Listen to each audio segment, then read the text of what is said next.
What up, what up, what up? It's Frag, And it's Gill. and this is Frag and Gill podcast and radio show. Today, investing, part 2. Gill, how you feel about it?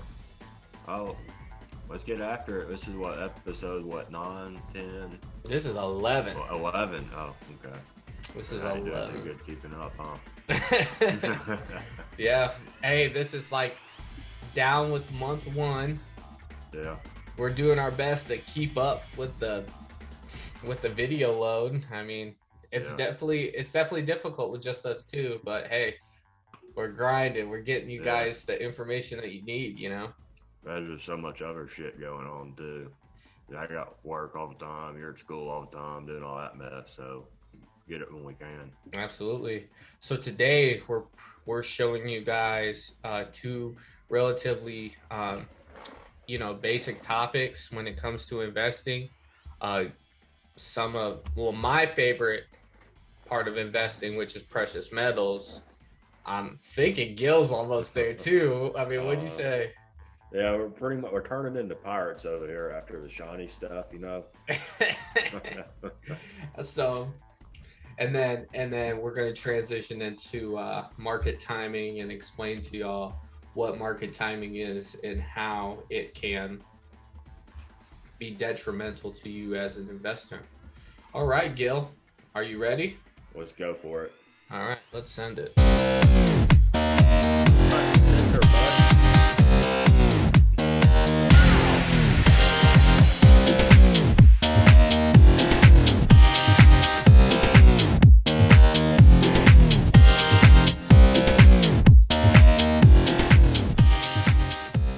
All right, ladies and gentlemen, what we have here is investing part 2. Gil, what can you tell us about your experience with precious metals thus far?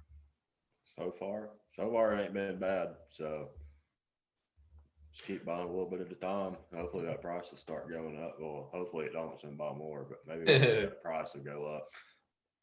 What do you think of market timing before we get into it, and how has that applied to your investing experience so far? Well, timing the market, like the odds of it are not good if timing it like perfectly. So I mean, in reality, I don't even try to time it because there ain't no way I'm gonna have time to sit here and figure out, okay, this is when and where. You gotta be right twice. Because you're an investor, not a trader. Yep. All right. I'd rather buy it and let it sit.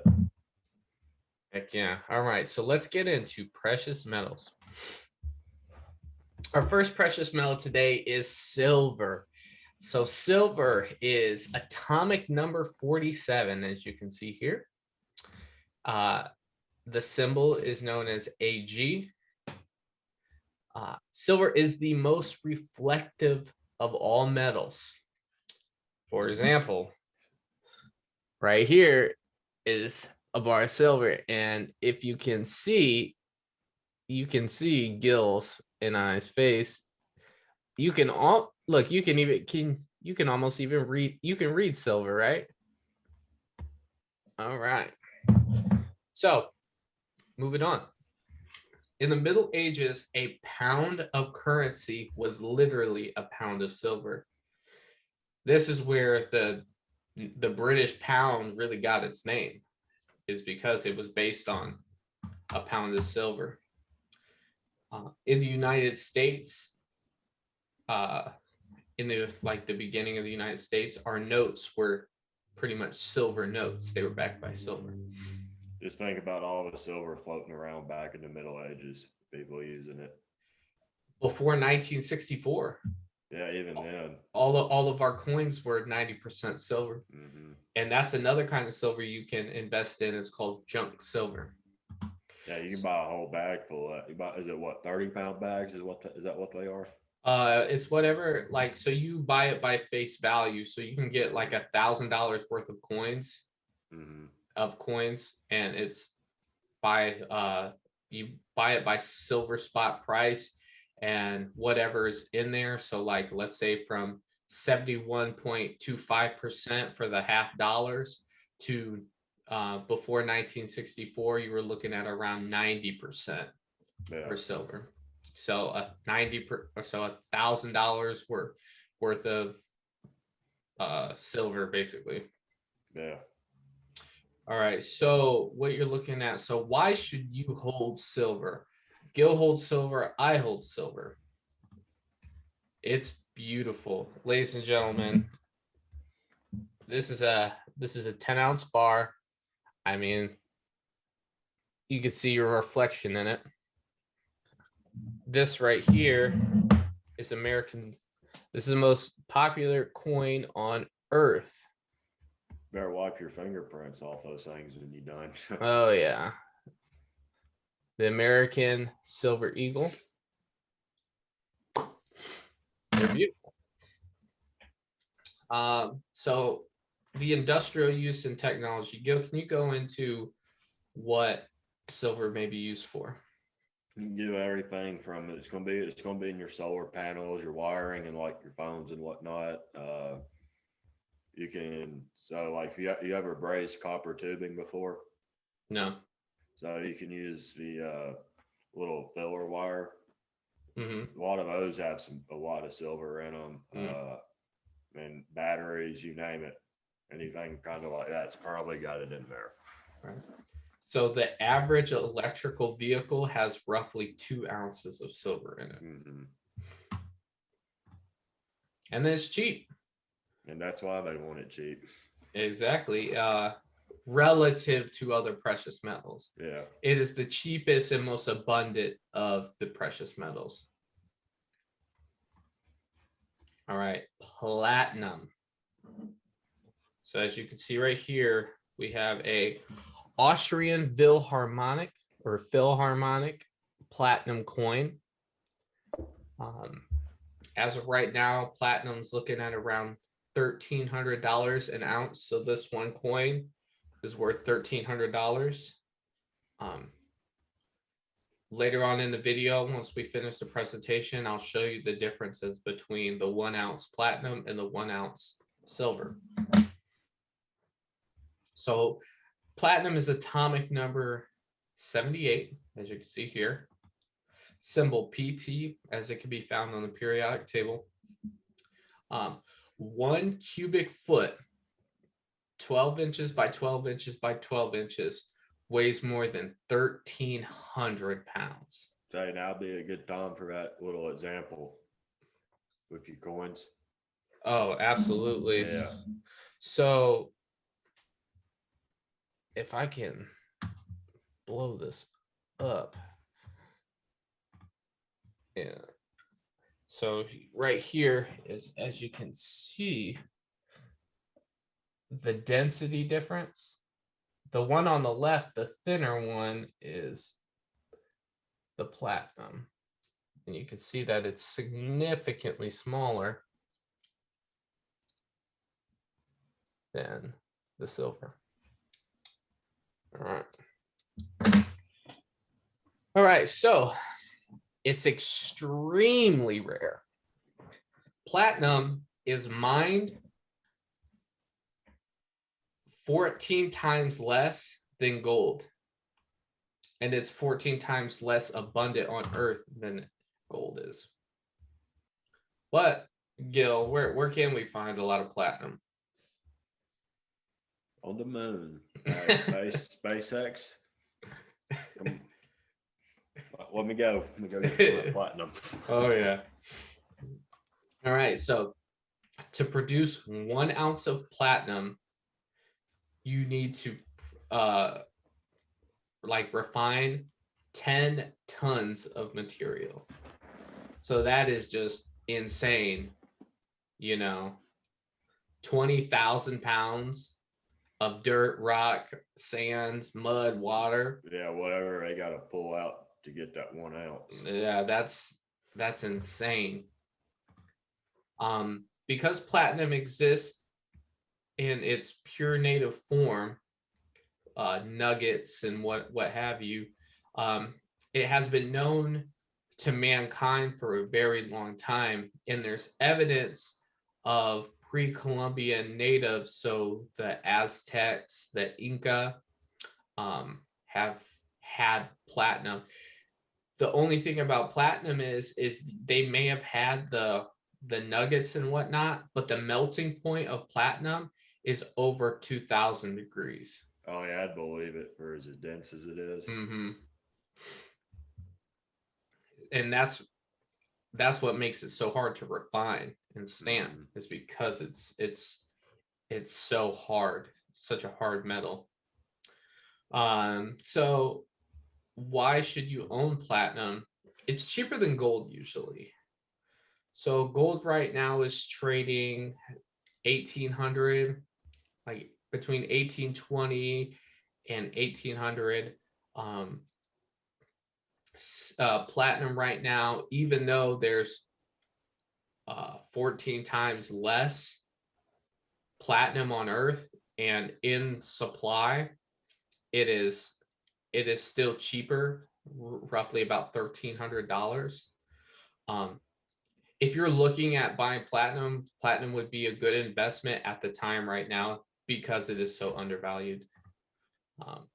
So the price is expected to rise due to supply and demand. It's just people don't realize that platinum is such a hard commodity to produce. Thus, its demand is very low.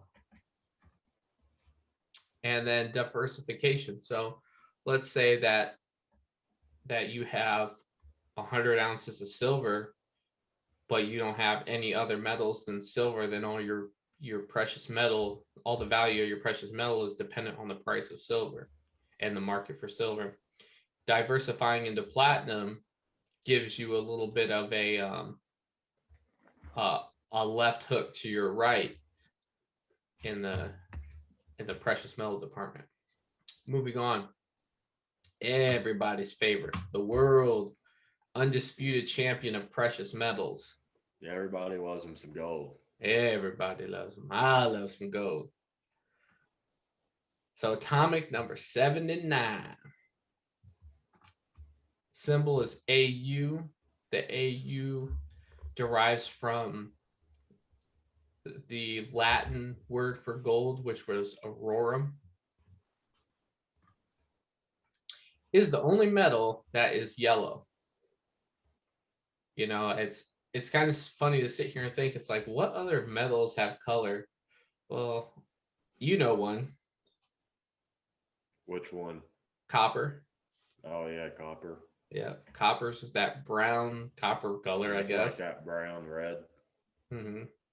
And then iron is red. Well, iron ore is red. Yeah.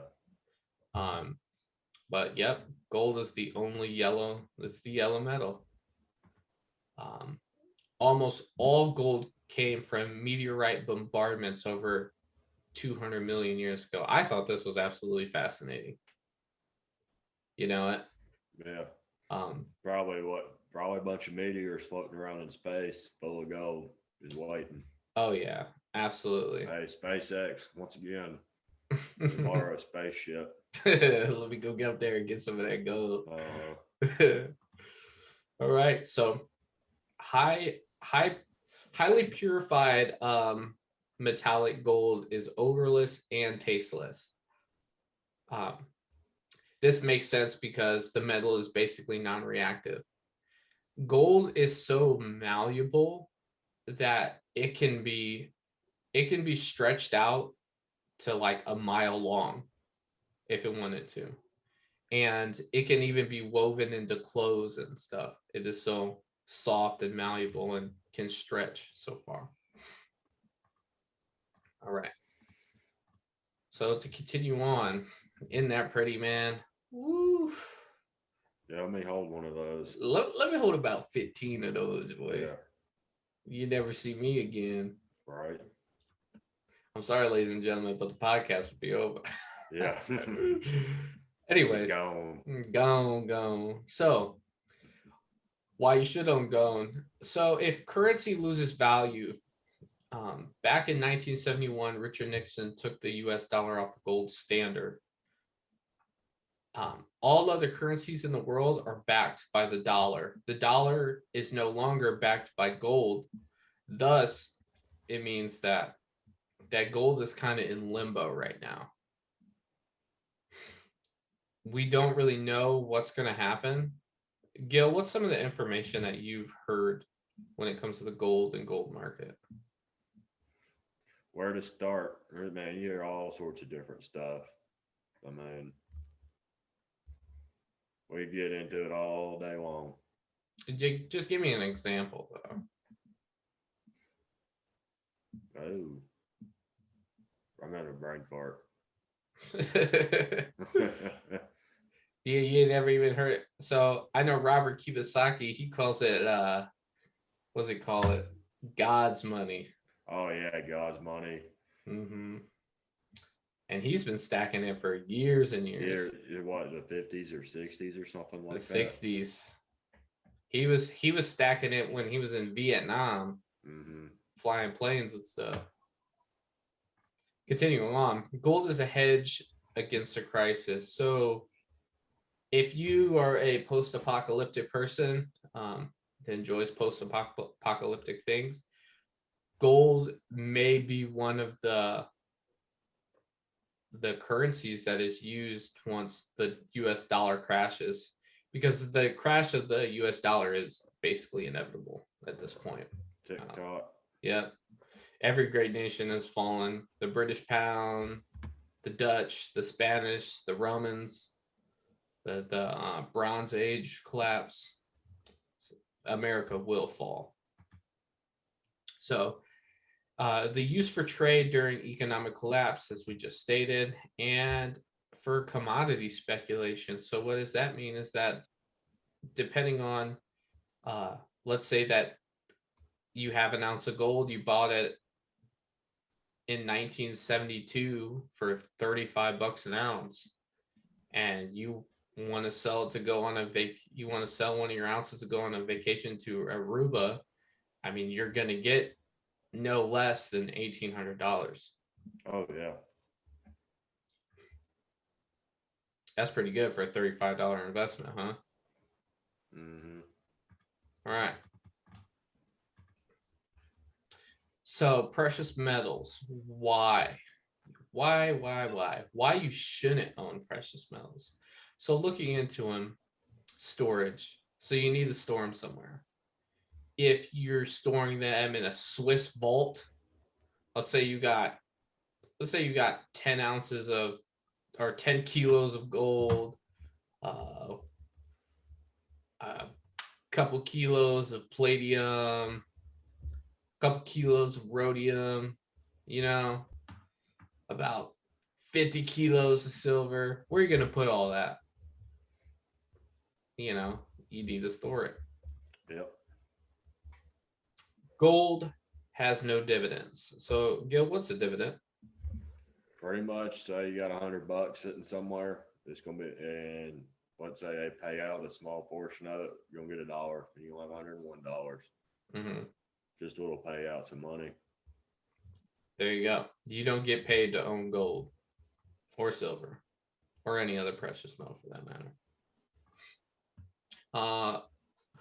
So gold, silver, platinum usually has a lower return by market average, but it's hard to say because since 2000, gold has outpaced the stock market, but it's a lot more volatile as well. But the stock market's imaginary, so that's the thing. And then illiquidity. So what does that mean? You gotta take it somewhere and sell it. That is right. So you have to take it to like a coin shop, pawn shop. They might, if you have a fucking, let's say you have a 72-pound silver bar.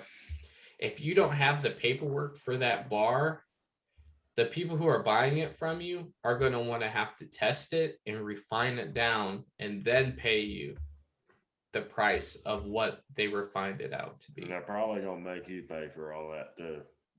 Maybe, I don't know. At least that's what I did if I had to do that. But Yeah, exactly.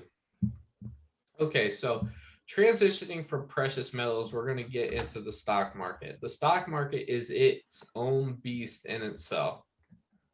By no means are Gil and I financial investors, and this is all for entertainment. Do your it's own all research. It's all entertainment right here. Do your own research. So, timing the market. Gil, what is timing the market?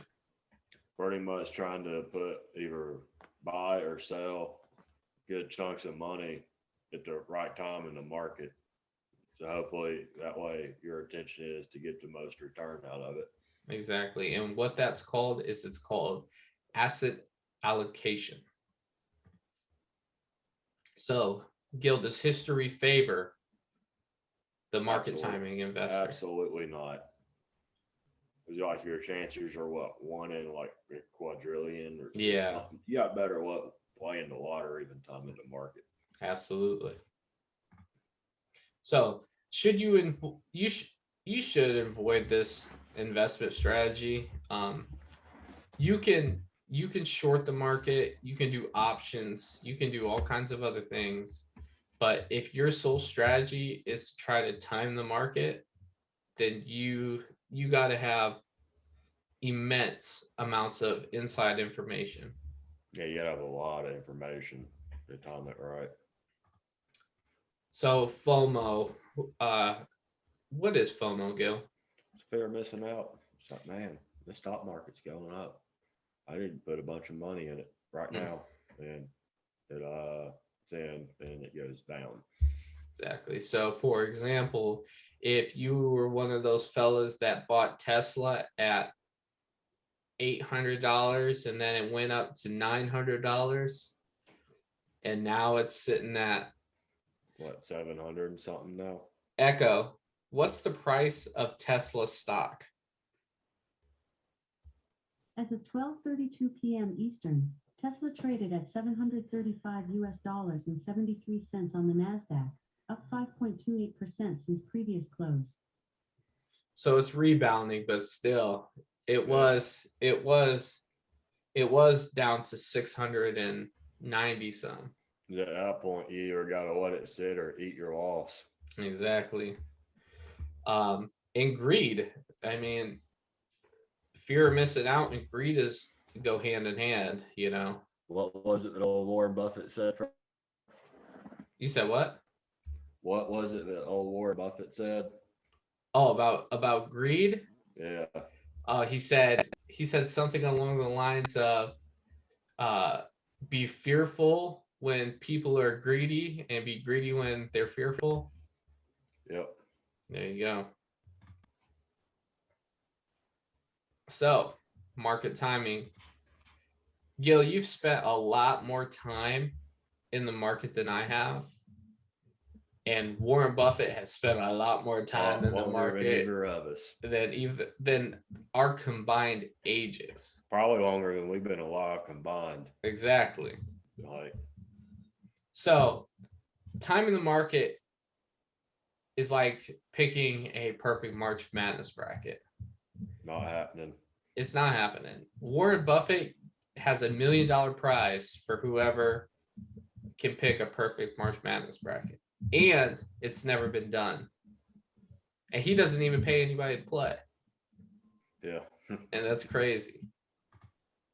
So instead of timing the market, you should spend time in the market. Gil, can you give us like an example of how you spending time in the market has benefited you? Usually instead of like, I don't even bother trying to time the market, or I ain't even gonna waste my time on it. Mm-hmm. Instead, do like dollar cost averaging, where let's say you see a stock, we'll say $100 for easy math, and it starts trending down. It's like 90, 80.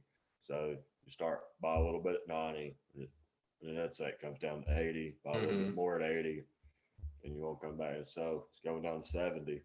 Boom, buy it some more at 70. That way you kind of buy all the way down. And some, man, if you wanted to, you could buy up a little bit. Mm-hmm. Well, like let's say it's like $100 is like that's normally what it values at. You could buy it 90, 80, 70, back up to 80, 90. That way you're just averaging in your money. So that way you're just not lump sum, drop this in here $90 and it goes down to 70 and you Right. miss out on going to all on that potential of making that $30 a share when it's at 70. Absolutely. And then that money will add up. You could have bought extra shares with the Oh, money. yeah. Yeah, that's another thing too. Like say when prices start going down and you're just buying, let's say you're long term, you want the dividends, yada yada yada. The Mhm. lower price of shares you get, more shares of them you can buy. I mean, Yeah, absolutely. So the as long as strategy. you Go as ahead. long as you believe in the company and their fundamentals and whatever, but that's where you do your own research. Do your own research. So the strategy in which an investor tries to be in the market when it rises and out of the market when it's falling. You know, this is, I mean, this is like trying to catch lightning in a bottle, basically. Good luck. Good luck. So, time in the market continued. So, to beat the market, an investor must be able to see events more clearly than the market. Our last video, we covered efficient market hypothesis, which is basically all relative information, both private and public, is in the market at the specific time, right? So what that means is that markets are basically perfect because the purpose of a market is for it to be as efficient as possible to maximize returns. There's been multiple stock market crashes. The market's not perfect. Nope. The biggest Nothing like you can't predict the unpredictable. Exactly. I mean, and you can't predict the unpredictable, but also human beings are the biggest flaw yep. of the market. In emotion, you know who created the market? human beings. Human beings. So when it comes to FOMO, the fear of missing out, and greed, the market will always be imperfect in a way. So overconfidence leads to making mistakes in investing, such as timing the market. I wouldn't recommend anybody try timing the market. You're better off getting in, staying in, and weathering the storm. It's like building a house on the coast. You don't, especially in North Carolina, South Carolina, Florida, you don't build a beach property without knowing that you're going to get hit with a hurricane eventually. Yeah, it's only a matter of time. It's only a matter of time. And that's the same thing with the stock market is you're going to get hit with that hurricane. You're going to get hit with that blizzard if you live in Minnesota, Michigan, Indiana, the Dakotas, whatever, California. Sooner or later, you're going to see that portfolio value go through a floor. Mm-hmm. And they're going to be freaking out and just be like, just let it sit. It's going to come back up. Eventually. You don't get all panicked and sell and lose all that money. In theory. Or in theory, lose all the money. Absolutely. You don't lose nothing until you buy or sell. Absolutely. It's all on paper. Absolutely. So you must be right twice. You must be right when you get in, and then you must be right when you get out. The odds of this happening are minimal at best. Not good. There has been, financial investors that have been able to get it right, Oh, yeah. but they're not right 100% of the time. There's like, there was an investor, they made a movie about him, who was able to call the 2008 collapse and shorted the banks. And everybody thought he was crazy, but hey, he was able to short the banks. But I'm sure that he's been wrong a lot more than he's been right. Well, you'll see everybody and their mama, they got their predictions Mm-hmm. for the collapse. So it's going to do this, it's going to do that. You don't know. And everybody talks about everybody talks skill about all their gains and whatnot in the stock market, and nobody talks about their losses, man. Yeah, exactly. Where they had to eat 10 grand or I don't know this year or so far this year and last year, you having losses is it's hard to do. which and that's going to come into capital gains tax when they come get you. Yeah, if you sell. If you sell, absolutely. Yeah, that's another thing too. If you sell, that's when you start triggering all those taxable events and all that mess. Absolutely. So, for a long-term investor, if you invested $1 into the Dow Industrial Average, your investment would be worth $1.42. That is a 42 and that is a 42% gain over the last 15 years in the market. If you were a savvy trader and you were able to avoid the 5 worst days each year of the stock market, that $1 would turn into $25.38. This is ignoring the fees of capital gains, paying back dividends, whatever have you, you know. And then, but if you were like the many, the 99%, if you missed the 5 best days of the market per year, if you were in for 361 days, I mean, or you do the 5 days a week minus federal holidays, what have you. So if you miss the 5 best days of the market, your return, you'd lose 88% of your investment. So buying what it said. Buy and let sit. So we're going to finish this presentation with a couple quotes from some of the most powerful and influential investors of all time, basically. So the investor's chief problem, even their worst enemy, is likely themselves. That's Benjamin Graham. Gil, who's Benjamin Graham? Have you ever heard of the book, The Intelligent Investor? Mm-hmm. Yeah, so he wrote that book. It's a slow read because I think he wrote like the 50s or 60s. No, it might have been the 70s, somewhere in there. Mm-hmm. But the way they got the book set up, so it's got like what Benjamin Graham wrote. Mm-hmm. And there's a guy that come back in and said, pretty much took what he said and put it into like modern terms in the book. Mm-hmm. So that way it kind of makes more sense. Mm-hmm. So, and then moving on, don't do something, stand there. Jack Bogle, founder of Vanguard. Vanguard's one of the most prominent investment platforms on the face of the earth. Their Vanguard was the basically the man when it came to index funds. They were the first. Probably, I think they still are. Yep. All right. So, Gilbert, I tell you what, man. Studying this information and going over this stuff, it's crazy to think about when it comes to like the market timing. Yeah. So there's a lot of information out there. Like there's always something you learn with this stuff. Mm-hmm.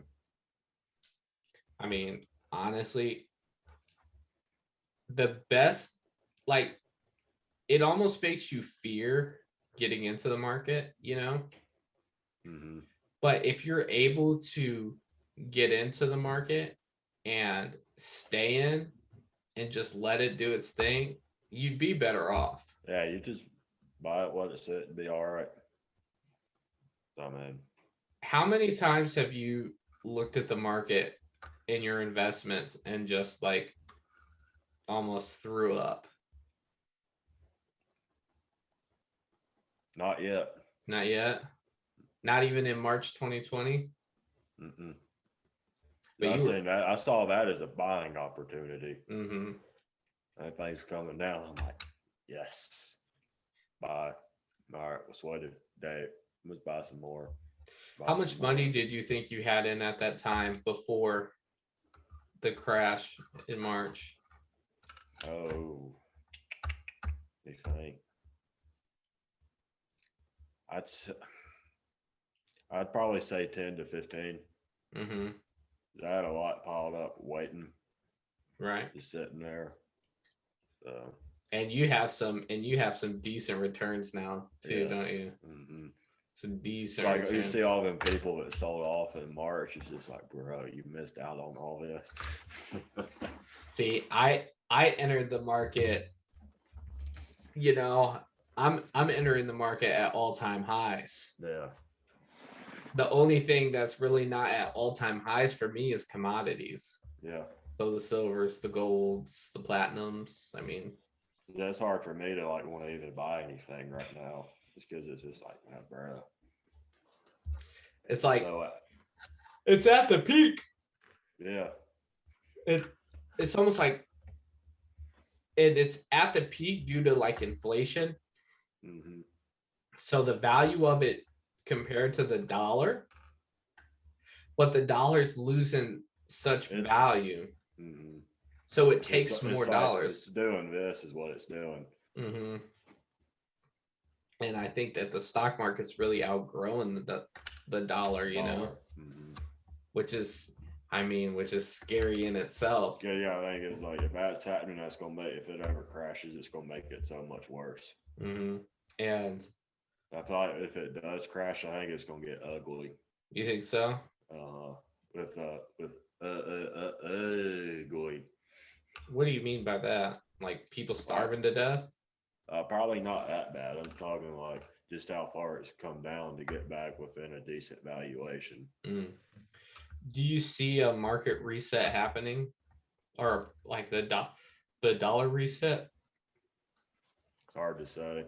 Because I think the government ain't gonna let that happen. They will do everything in their power not to let that happen. Yeah, because as time goes on, due to inflation, the debt goes down because they have to pay back less money. They devalue that debt. That's what they're gonna have to pay. Mm-hmm. And I mean, the debt's at a whole all-time high, which is just, oh my gosh. It's just gonna keep going up. Like there's no stopping it. Mm-hmm. It's definitely something to sit and fathom about, where you're looking at, like I'm looking at almost $2,000 worth of valuable material right here. Like this is $300, and then this little guy is 13. You know, $1,300 in cash is a big old fat stack, you know. Well, depending, I mean, yeah, 13 $100 bills. It'll be a little stack. Get you some 20s. That'd be a little stack. Yeah, big old nice little stack. Get you some dollar bills and it'll be this high. Yeah. But I mean, a dollar bill is basically worthless at this point. It really is. You can't get nothing for a dollar bill. And there's really not even a point of carrying much change anymore. Mm-mm. So it's definitely a time where you're gonna want to save. You're gonna want to save. You're gonna want to diversify. If you look up on YouTube or wherever, these big institutional hedge fund investors already have their contingency plans. Yeah, it's like, I know you've seen it in like the last few months. Like everybody's got like a different stock market warning sign from a crash. Mm-hmm. And like the last like probably 3 to 8 months, like every single one of them's flashed. And it's just like, yo, what the fuck's happening? Mm-hmm. Like, And how is this thing still like going up? I don't get it. And I think that it's basically imaginary, because the growth is imaginary because you're looking at this time right now in the market where everything is just it seems like we're in the most prosperous times in American history, but we're No, not. We're not. You can look outside and people aren't doing anything. People aren't, enjoying themselves. Like it's February, it's not. I mean, you have massive winter storms. People in Texas don't have power, but the market's going up for some reason. Everything's still going up. It's like all like your retail, everything, all like your retail spaces, restaurants, all that's still slow, courtesy to COVID. Exactly. So like, but the market's still going up, and those two things don't correlate. It's like last year, like when everything was shut down real bad. It's like everybody is still going up. And it's like, how is this possible? Nobody's earning anything right now. Nobody's producing. Nobody's earning money. It's like, how is this thing still climbing? And that is the problem with the market at this point. And that's why you should do your due diligence in your own research, because as of right now, you're looking at potential massive losses. You're looking at companies prospectively going bankrupt, and when a company goes bankrupt, you don't get your money back when it comes to those stocks. Like that's it. If Coca-Cola goes bankrupt, a lot of people are losing a lot of money. Oh yeah. McDonald's, if Microsoft, if Apple went bankrupt, that's a lot of money. That's a lot of money. And their stock price is like, their market value is 34 times what they make in revenue. So for every, I mean, they're selling themselves. Everybody's stretched too thin, and I honestly think it's genuinely just terrifying. I think it's a ticking time bomb at this point. It's like walking in a financial minefield. Yeah.